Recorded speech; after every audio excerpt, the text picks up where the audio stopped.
আগামীকাল থেকে সারা দেশে বিচ্ছিন্নভাবে বৃষ্টি হবে, যা চলতে পারে এক সপ্তাহ পর্যন্ত, এমনটি জানিয়েছে আবহাওয়া অধিদপ্তর।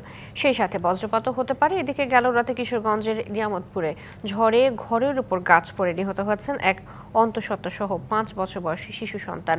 আর খাগড়াছড়িতে বজ্রপাতে বসত ঘরে আগুন লেগে মারা গেছেন মা ছেলে, এবং টাঙ্গাইলের ঘাটাইলে হোটেল কর্মীর মৃত্যু হয়েছে।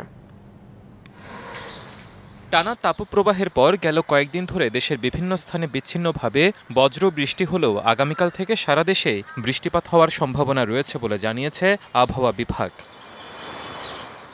এ সময় বজ্রপাতে যাতে প্রাণহানির ঘটনা না ঘটে সে ব্যাপারে সতর্ক থাকার আহ্বান জানিয়েছে আবহাওয়া অধিদপ্তর। হাওর এলাকা এবং উত্তরাঞ্চলে বজ্রপাতের ঝুঁকি বেশি রয়েছে। তবে আগামী কাল থেকে শুরু করে সারা দেশেই বিচ্ছিন্নভাবে বজ্র ঝড়সহ বৃষ্টিপাত হওয়ার সম্ভাবনা রয়েছে। 30 সেকেন্ডের ভেতরে বিদ্যুৎ চমকানোটা আমি শুনতে পাচ্ছি কিনা।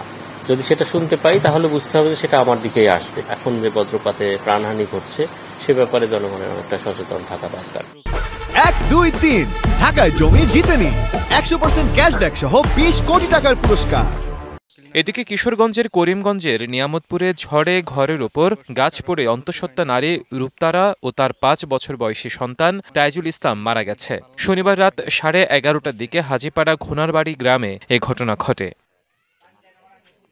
খাগড়াছড়ি দীঘিনালার মেরুং ইউনিয়নের গোরস্থান এলাকায় বজ্রপাতে আগুন লেগে মা ও ছেলে মারা গেছেন। ভোর 5টার দিকে এ ঘটনা ঘটে। খবর পেয়ে দীঘিনালা ফায়ার সার্ভিসের একটি দল ঘটনাস্থলে গিয়ে মরদেহ উদ্ধার করে।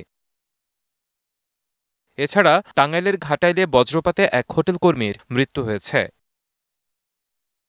হিমাদ্রি রাহা, ডিবিসি নিউজ ডেস্ক।